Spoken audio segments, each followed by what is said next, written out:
దాదాపు నేను ఒక 10 నిమిషాలు ఉన్నా, ఒక్కడు కూడా ఆరని కొట్టలేడు. ఎవరి లైన్లో వాడు సపరేట్గా మంచిగా వెళ్ళిపోతున్నారు డిస్టెన్స్ ఇచ్చి.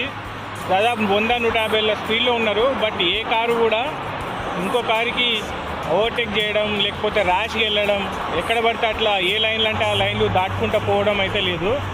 మంచిగా ఒకటే లైన్లో వెళ్ళిపోతున్నారు అందరూ. ఇంకో చూడండి, ఖాళీ ప్లేస్ ఉన్నా కూడా ఆ లైన్ మారట్లేదు కారు.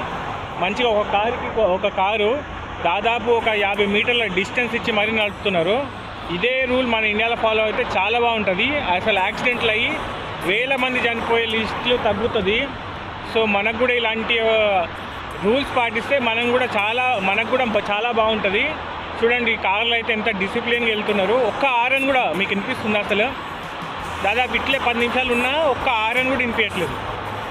ఓవర్టేక్లు, ర్యాష్ డ్రైవింగ్లు, స్పీడ్లు, అన్నెసెసరీ ఏమంటారు ఆరన్లు కొట్టుకుంటా ఉండేవాళ్ళు ఎవ్వరు లేరు. చాలా బాగుంది ఈ రోడ్ అయితే.